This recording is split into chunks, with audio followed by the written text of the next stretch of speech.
Hey guys, it's me. Back for a brief moment today. I had a thought. Probably will be the last time I see you guys for a couple of days. Unless you FaceTime me or send me some cool video. I am heading out to the garden. Walking in. Thought I'd bring you guys out here and show you. These plants were awfully withery yesterday. All they needed was a good rain. And they perked right up. Isn't that just like life? When we get something that we need, we can perk right up, right? I was having a long conversation with a friend of mine today, and we were discussing this whole concept of like cultivating, how it's reciprocal, that when we cultivate something, there's something that's cultivated in us. You know, it feels good. It feels good to plant, right? It feels good to sow things. It feels good to plant a garden. It feels good to come out and water it and watch it grow. And but she brought up an interesting concept, and that was our root system. And I think I touched on this a little bit yesterday. If I didn't, then here goes. If I did, I'm going to elaborate a little bit. But I was thinking about when I was planting some seeds the other day with my daughter, and they were cucumber seeds.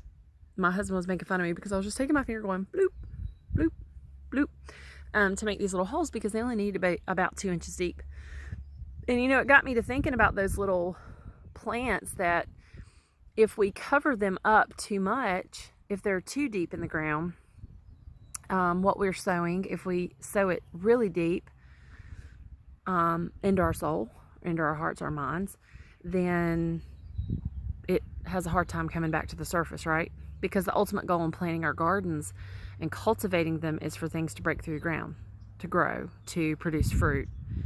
And that also got me to thinking about root systems and the fact that, you know, trees, what you see above ground is nothing compared to what's underground, right? We all know that. We know that the root systems for big elm trees, big oak trees go really far and wide and deep.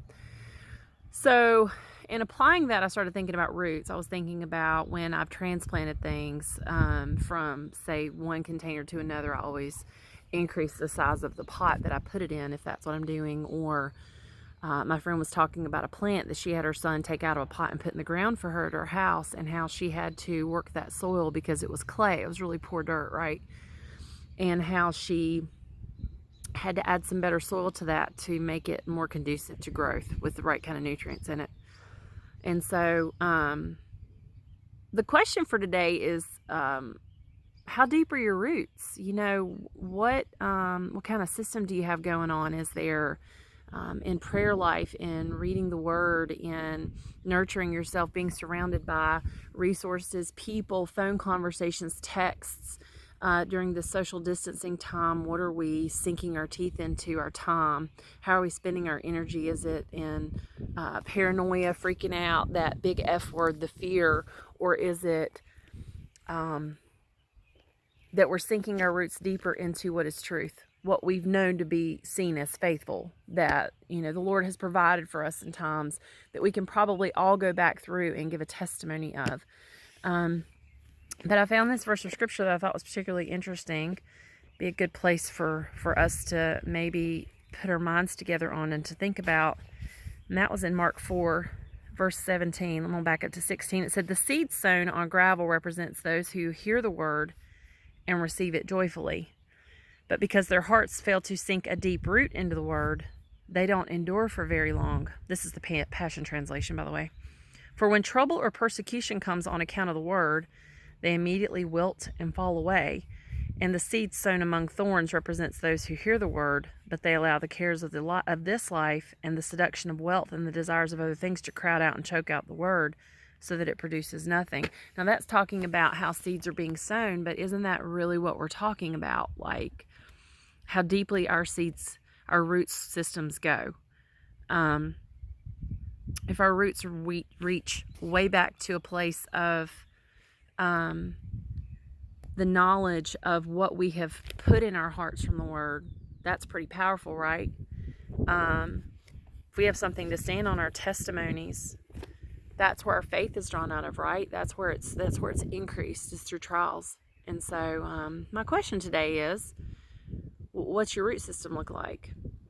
Is it going to be able to endure hardship, winds, torrential rains, or is it going to be uprooted pretty easily? And that's a good place for me to start too. To go back and say, what have I sunk my roots into? How deep do they go? So that's my thought for today. I'm praying for your endurance during this time. Every day it seems like we get a new message about, schools being closed for the school year, or smaller and smaller groups, and that's okay. It is an opportunity for us to sink into what is exactly in front of us, and get to the heart of some things. So I'm praying for you. Let me know exactly how I can pray for you during this time. Take care, guys. Love you.